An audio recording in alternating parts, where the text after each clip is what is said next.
In the vast landscape of human history, few figures stand as prominently as Solomon, a name that has become almost synonymous with wisdom itself. For centuries, he has been remembered not merely as a king, but as the embodiment of discernment, insight, and intellectual brilliance. His judgments were legendary, his words were studied, and his reputation extended far beyond the borders of his own kingdom. Rulers, scholars, and seekers of truth traveled great distances just to witness the depth of his understanding. In many ways, Solomon represents the ideal, a leader endowed not only with power, but with the rare ability to wield it wisely. Yet beneath this image lies a profound and unsettling paradox. For all his wisdom, for all his achievements, Solomon's life does not conclude in triumph. It does not end with a grand legacy secured or a moral victory celebrated. Instead, it fades into a kind of silence, subtle, almost understated, yet deeply troubling. The biblical record does not describe a dramatic downfall or a catastrophic end. There is no climactic battle, no public disgrace, no visible collapse that matches the magnitude of his earlier greatness. And yet, something is undeniably lost. The brilliance that once defined him seems to dim, not outwardly at first, but from within. This contrast, between a radiant beginning and a quiet, ambiguous ending, forces us to confront a difficult question, one that echoes far beyond the life of a single king. How is it possible that a man renowned for his wisdom could ultimately falter?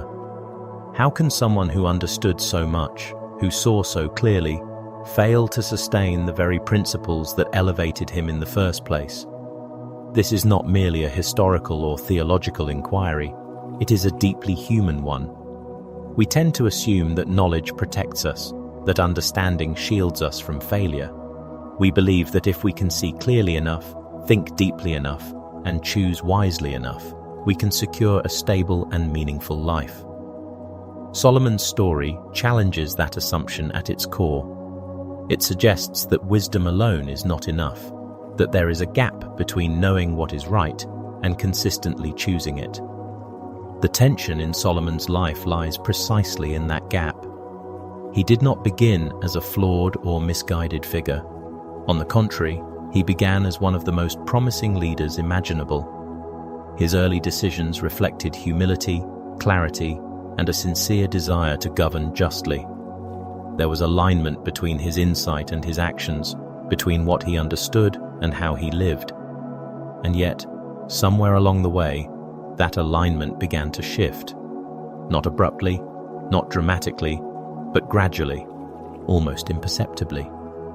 This is what makes his story so compelling and, at the same time, so unsettling.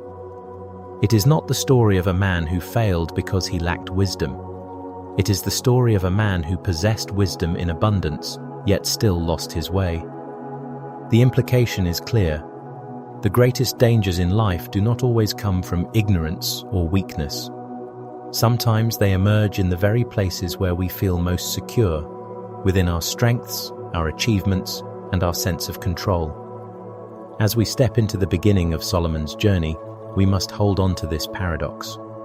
His life is not simply a rise and fall narrative, it is a study in how success itself can become a subtle turning point. It invites us to look beyond appearances and ask a more penetrating question, not just how someone begins, but how they sustain what truly matters over time. If Solomon's ending is marked by ambiguity, his beginning is defined by clarity and promise. From the outset, his story is framed by divine intention rather than human ambition. He does not seize power through force or manipulation. Instead, he is chosen. His ascent to the throne is rooted in a larger purpose, one that extends beyond personal gain or political strategy. This distinction is crucial because it establishes the foundation upon which everything else in his life is built. At the heart of this beginning lies a moment that has become one of the most iconic scenes in biblical narrative: Solomon's encounter with God, in which he is offered the opportunity to ask for anything: wealth, power, long life, victory over enemies. Any of these would have been reasonable requests for a newly crowned king facing the immense responsibility of leadership. Yet Solomon's response defies expectation. He asks not for advantage but for understanding, not for dominance but for discernment. He asks for wisdom, the ability to distinguish right from wrong and to govern his people with justice. This request reveals something essential about his character at this stage. It reflects humility, a recognition of his limitations, and a dependence on divine guidance. He does not assume that his position alone qualifies him to lead effectively. Instead, he acknowledges the complexity of his role and seeks the internal capacity to fulfill it well. In doing so, he aligns himself with a higher standard of leadership, one that prioritizes moral clarity over personal gain. The response to this request is immediate and extraordinary. Solomon is granted not only the wisdom he asked for, but also the wealth and honor he did not. What follows is a period of unprecedented prosperity and stability, often described as a golden age in the history of Israel. Under his rule, the nation flourishes, trade expands, alliances are formed, and resources flow into the kingdom in abundance. The economy thrives, the political landscape stabilizes, and the people experience a level of security and order that had rarely been seen before. One of the most enduring symbols of this era is the construction of the Temple in Jerusalem. This was not merely an architectural achievement, it was a spiritual milestone. The temple represented the central place of worship, the dwelling place of God among his people. Its design, materials, and craftsmanship reflected both reverence and excellence. It stood as a visible expression of the relationship between the divine and the nation, a relationship that, at this point, appeared strong and intact. At the same time, Solomon's reputation continued to grow beyond his own borders. His wisdom attracted attention from distant lands, drawing visitors who sought to test and witness his insight. Among them were rulers and dignitaries who recognized that his understanding was not ordinary. He became a global figure, a reference point for intellectual and administrative excellence. Everything, at this stage, points upward. His internal disposition aligns with his external success. His choices reflect his values, and his values reinforce his leadership. There is coherence in his life, a sense that everything is moving in the right direction. And perhaps this is precisely what makes what comes later so difficult to comprehend. Because when a life begins this well, when the foundation is this strong, the vision this clear, and the execution this effective, it becomes almost impossible to imagine that it could unravel. And yet, as Solomon's story will eventually reveal, the greatest vulnerabilities are often hidden within the very conditions that appear most secure. The transition from strength to vulnerability rarely announces itself. It does not arrive with a clear warning or a visible fracture. Instead, it begins quietly, often at the very height of success, when everything appears stable, even unshakable. This is precisely where the next phase of Solomon's life begins to take shape. Not in crisis, not in failure, but in the subtle psychological shift that comes with sustained achievement. At the peak of his reign, Solomon had every reason to feel secure. His kingdom was thriving, his authority was uncontested, and his wisdom had been validated repeatedly on both national and international stages. Over time, this consistency of success can produce a quiet but significant transformation in the human mind. Confidence, which is initially rooted in dependence on divine guidance, begins to evolve. It becomes self-reinforcing. What was once trust in God slowly gives way to trust in one's own judgment. This progression is almost imperceptible. Confidence leads to autonomy, and autonomy, if left unchecked, matures into self-sufficiency. Eventually, self-sufficiency hardens into something more dangerous, self-assurance that no longer feels the need for external grounding. In this state, a person does not consciously reject truth. Rather, they begin to operate as though they can sustain truth on their own terms. The reliance that once defined their strength becomes less central, less urgent, and eventually less visible. For Solomon, this shift did not manifest immediately in outward behavior. He remained wise. He continued to govern effectively. The structures of his kingdom did not collapse, and his public image remained intact. But internally, something had begun to move. The alignment between his source of wisdom and his exercise of power was no longer as tightly held as before. The dependence that had once guided his decisions was gradually being replaced by a growing confidence in his own capacity to manage complexity.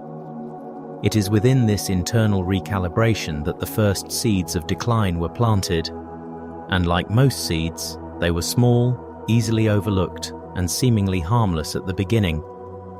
One of the primary expressions of this shift was Solomon's increasing use of political marriages as a tool for diplomacy and expansion. In the ancient Near Eastern context, such alliances were not unusual. Marriages between royal houses served to secure peace, establish trade relationships, and consolidate influence. From a strategic standpoint, Solomon's decisions could be seen as both rational and effective. Each alliance strengthened his position, extended his reach, and reinforced the stability of his reign. But strategy, when detached from its original moral framework, can begin to operate independently of the principles that once governed it. What starts as a calculated decision can evolve into a pattern, one that is no longer evaluated with the same level of discernment.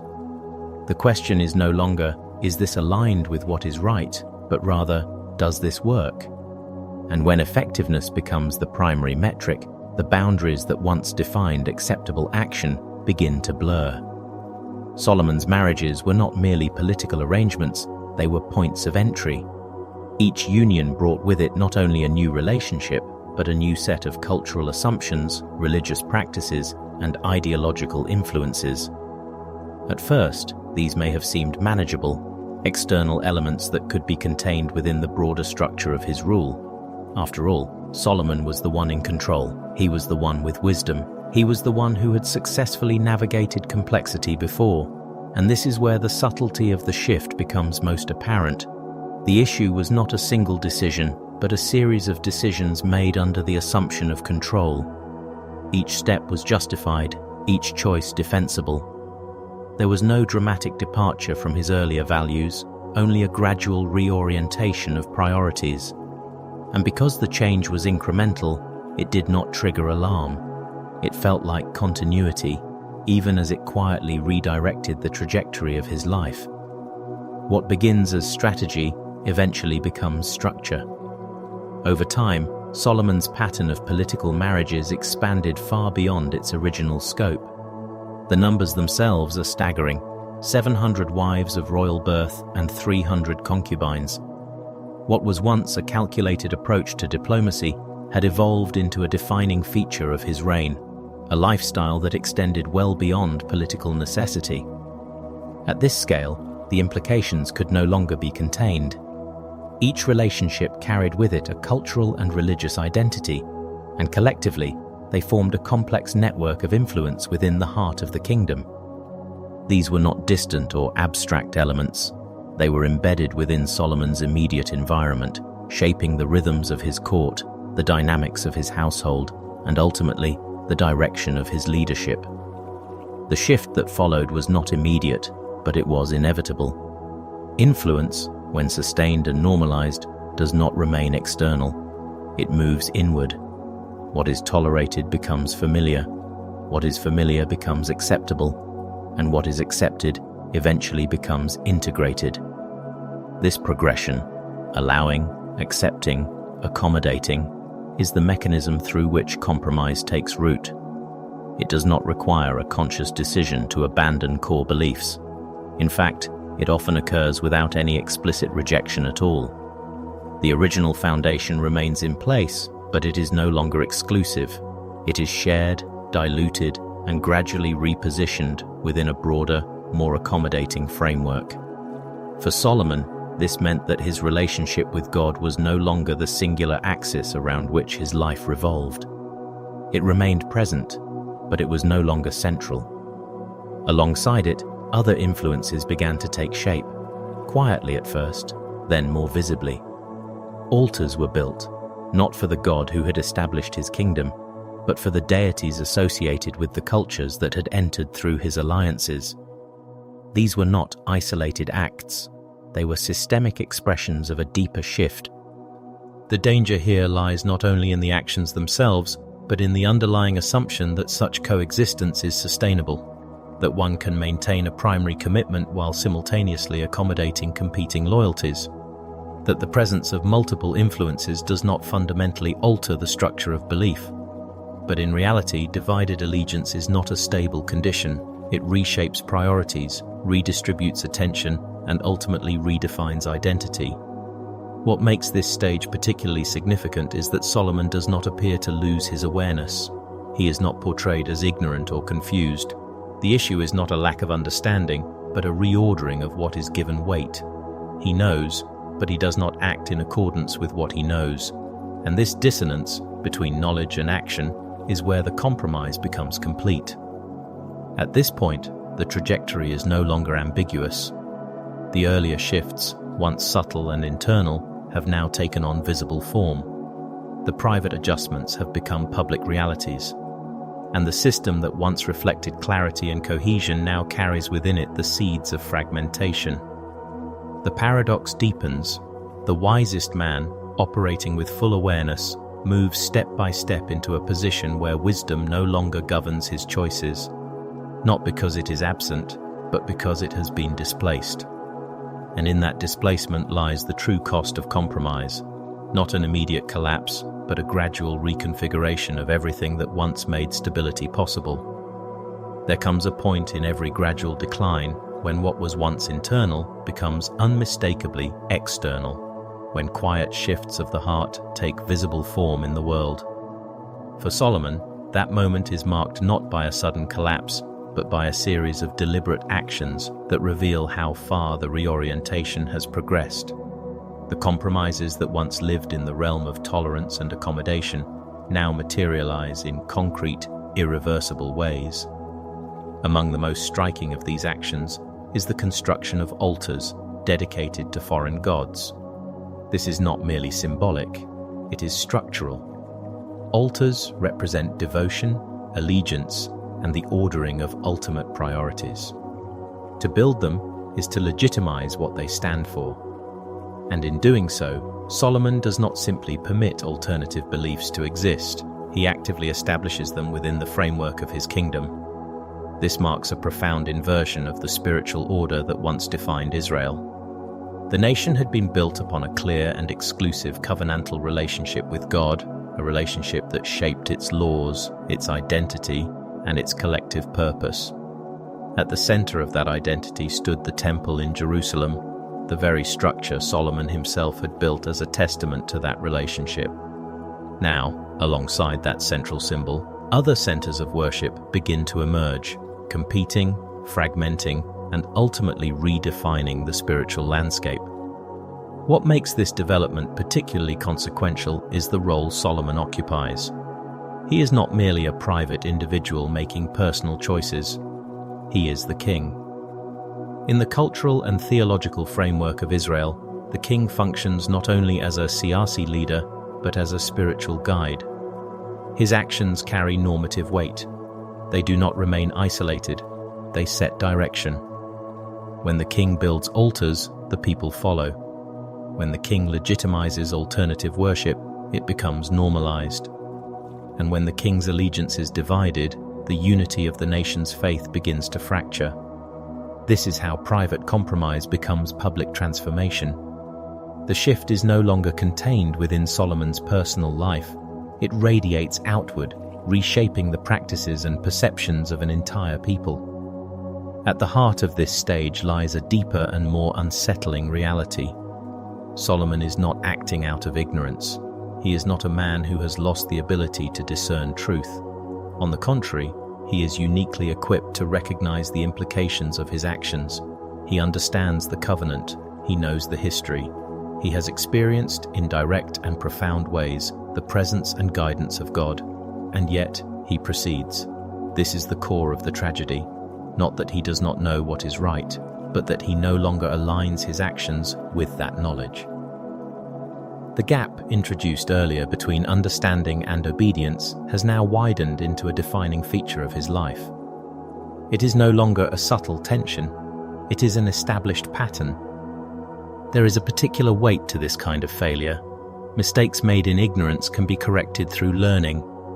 Errors made in weakness can be addressed through repentance. But when a person acts against what they clearly know to be true, the issue is no longer one of capacity, it is one of will. And when will is consistently directed away from truth, the structure of life itself begins to shift accordingly. Solomon's fall, then, is not a moment, it is a culmination. It is the point at which all previous compromises converge into a coherent reality. The man who once asked for wisdom now operates in ways that wisdom itself would contradict, not because wisdom has left him, but because it no longer governs him. When a system has been reoriented at its core, consequences are not a matter of possibility, but of inevitability.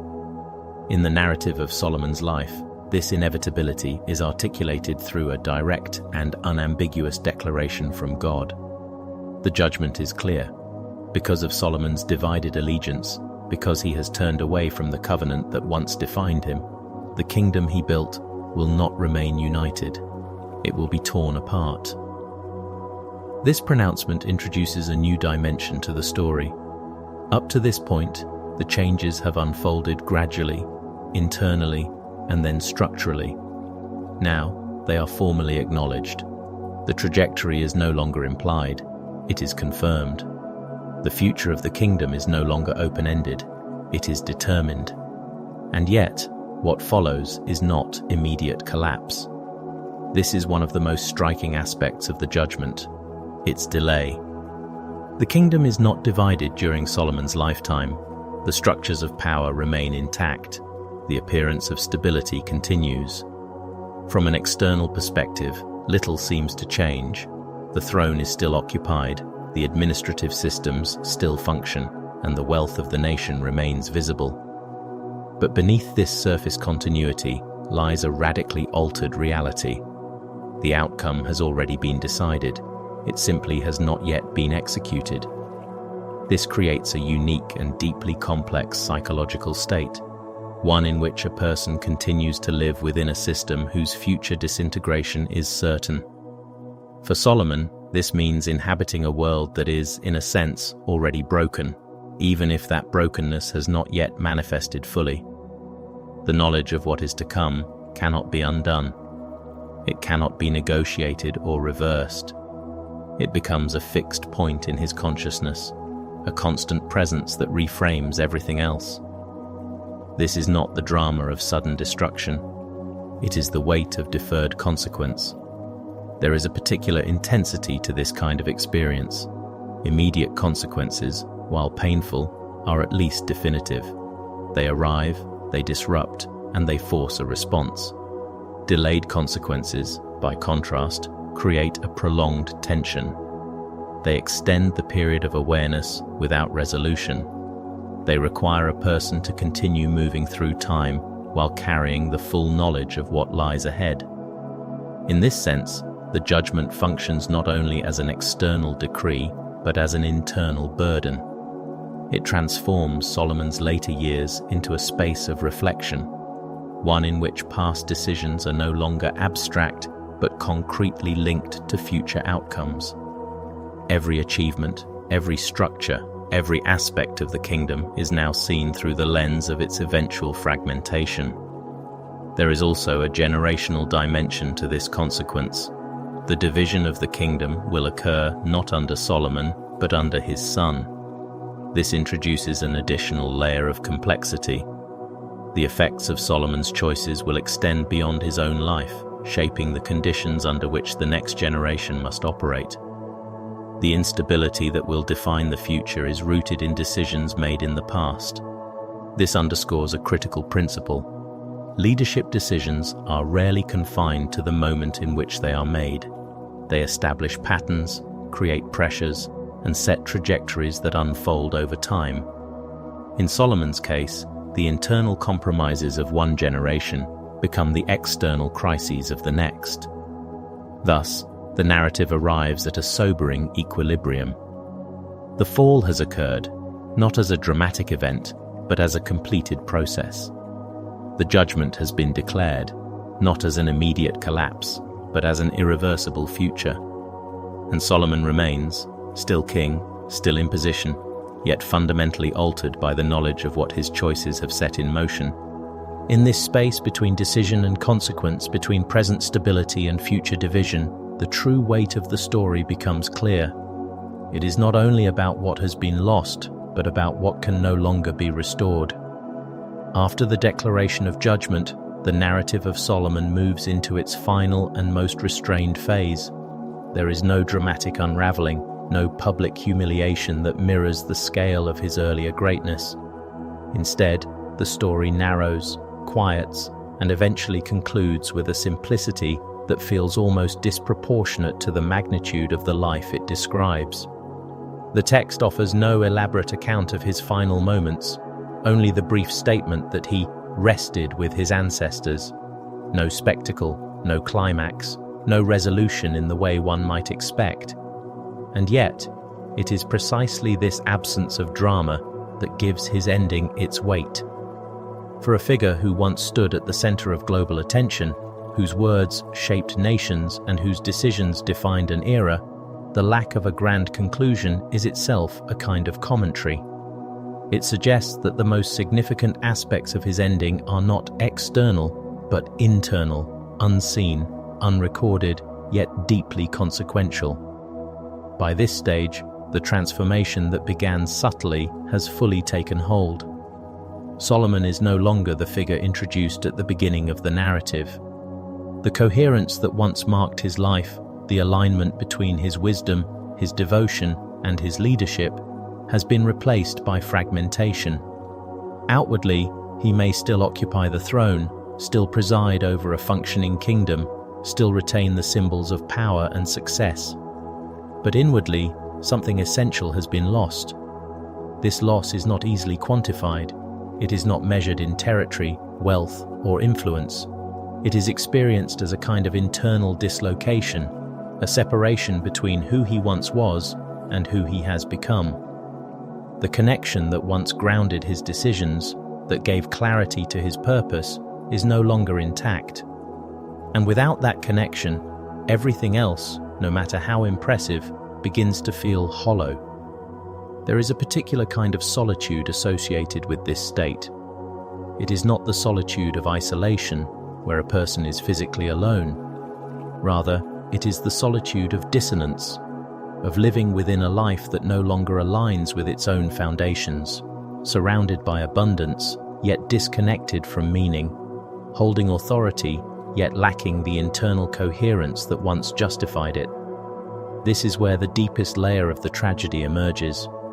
Because Solomon is not unaware, the same capacity for reflection that once enabled him to rule wisely now allows him to perceive with clarity the distance he has traveled. He can recognize the divergence between his beginning and his present state. He can trace the sequence of decisions that led him here, and he can understand the consequences that have already been set in motion. But recognition, at this point, does not equate to reversal. The trajectory has been established, the judgment has been declared, the future has been defined. What remains is not the opportunity to correct, but the necessity to confront, to live with the full awareness of what has been lost and of what cannot be restored. This is the quiet weight of his final years, the burden of understanding without the possibility of undoing. It is a form of reckoning that does not require external enforcement. It exists within the mind, within the memory, within the ongoing experience of a life that continues outwardly while being internally redefined. In this sense, Solomon's death is not merely the end of a life, it is the conclusion of a process that began with clarity, moved through subtle compromise, and ended in a state where clarity remains but no longer governs. And so, the story closes not with resolution, but with a question, one that lingers precisely because it is not answered. What determines the true measure of a life? Is it the brilliance of its beginning, the magnitude of its achievements, or the integrity with which it is sustained to the end? If Solomon's death is marked by silence, what follows is anything but. The consequences that had been deferred now begin to take form, not gradually, but with striking immediacy. The stability that once defined the kingdom proves to be more fragile than it appeared, and the internal tensions that had been building beneath the surface move rapidly toward rupture. The transition of power to Rehoboam becomes the catalyst for this shift. At first glance, the situation seems manageable. The kingdom remains intact, its resources substantial, its structures still in place. But the underlying conditions have changed. The cohesion that once held the nation together has been weakened, and the pressures that had accumulated during Solomon's later years now seek resolution. The people approach the new king not with rebellion, but with a request. They speak of the burdens they have carried, the heavy labor, the extensive building projects, the economic demands that had characterized the previous reign. Their appeal is measured: reduce the weight, ease the strain, and their loyalty will remain. It is, in essence, an opportunity, a moment in which the trajectory set in motion by Solomon might be redirected, or at least mitigated. What follows, however, reveals the extent to which the internal fractures have already taken hold. Rehoboam is faced with a decision that requires discernment, the very quality that had defined his father at the beginning of his reign. He consults two groups: the elders, who counsel restraint and responsiveness, and his contemporaries, who advocate for a display of al-quwwa and control. The choice between these perspectives is not merely strategic, it is indicative of the kind of leadership he will embody. He chooses the latter. His response to the people is not conciliatory, but confrontational. Instead of reducing the burden, he intensifies it. Instead of building trust, he asserts dominance. The message is clear: the system will not change. If anything, it will become more demanding. In that moment, the latent tension becomes active division. The northern tribes withdraw their allegiance. What had been a unified kingdom fractures into two distinct entities: Israel in the north and Judah in the south. The break is not the result of foreign invasion or external pressure. It is the outcome of internal dynamics, decisions, attitudes, and structures that have evolved over time. This is the fulfillment of the earlier judgment, but it is also more than that. It is the visible manifestation of an invisible process. The division does not originate in Rehoboam's decision alone. It is rooted in the conditions inherited from Solomon's reign.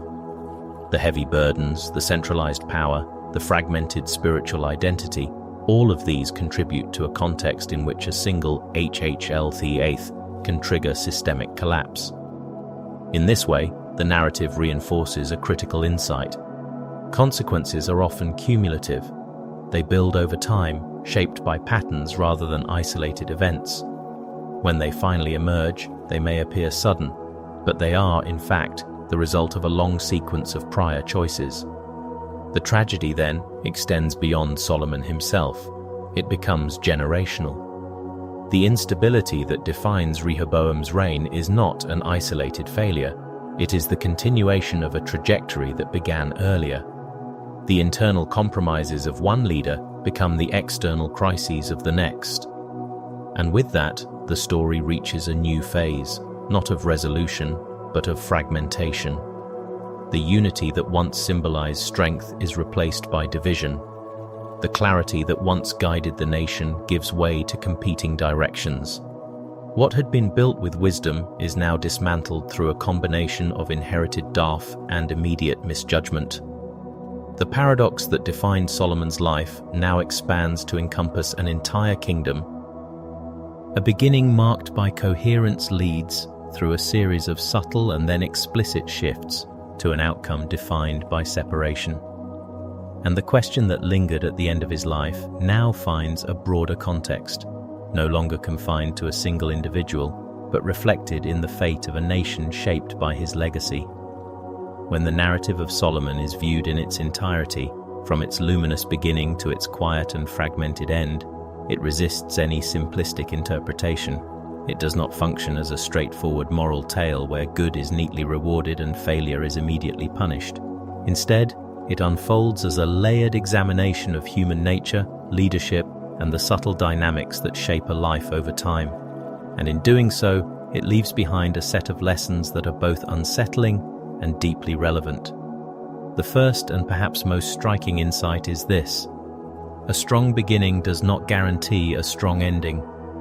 Solomon's early life was marked by clarity, humility, and alignment with divine purpose. He made the right choice when it mattered most, asking for wisdom instead of power. He built, governed, and led with remarkable effectiveness. And yet, none of these initial decisions were sufficient to secure the outcome of his life. What ultimately defined him was not how well he started, but how consistently he sustained what he had been given. This challenges a common assumption that early success or good intentions are enough. In reality, endurance, not initiation, determines direction. Closely tied to this is a second principle. Small compromises, repeated over time, can produce irreversible consequences. Solomon did not lose everything in a single RG of failure. There was no singular turning point where everything collapsed at once. Instead, his trajectory shifted through a series of minor adjustments, decisions that seemed reasonable, even strategic, in isolation. A political marriage here, a cultural accommodation there, a moment of tolerance that did not appear significant on its own. But over time, these choices accumulated. They formed a pattern, and that pattern gradually redefined the structure of his life. By the time the consequences became visible, the process had already advanced beyond easy correction. This leads to a third and more counterintuitive lesson. Success can be more dangerous than failure. Failure often exposes weakness, forcing reflection and, in many cases, correction. It disrupts illusions and creates space for humility. Success, on the other hand, can reinforce a sense of control. It can create the impression that one's current trajectory is inherently sustainable, that the systems in place require no further examination.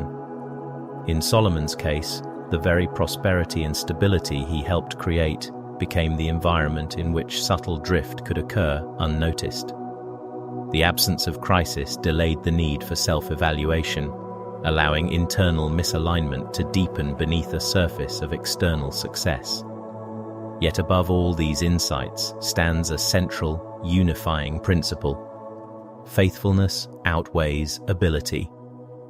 Solomon possessed extraordinary gifts: intellectual, administrative, and siyasi. His capacity was never in question. What ultimately defined his outcome was not the presence or absence of talent, but the consistency of his alignment with what he knew to be true. Wisdom, in itself, proved insufficient when it was no longer coupled with obedience. This distinction is critical. It suggests that the decisive factor in a life is not how much one understands, but how faithfully one lives in accordance with that understanding. And so the narrative arrives at its final unresolved question, one that cannot be answered definitively and perhaps is not meant to be. Was Solomon a figure to be pitied or one to be held accountable? Is he a tragic example of someone who lost his way despite having everything, or a cautionary figure who knowingly deviated from what he understood to be right? The answer may depend less on judgment and more on reflection, because in many ways, Solomon's story is not distant. It mirrors patterns that can emerge in any context, whether in leadership, personal development, or spiritual life. The tension between knowledge and action, the gradual nature of compromise, the risks embedded in success, these are not abstract concepts, they are lived realities. What the story ultimately offers is not a conclusion, but an invitation to examine not only how one begins, but how one continues, not only what one knows, but what one consistently chooses, not only what one builds, but what one preserves at the core. If this exploration has prompted you to think more deeply about these questions, consider following the channel for further reflections that revisit ancient narratives with a structured, analytical lens.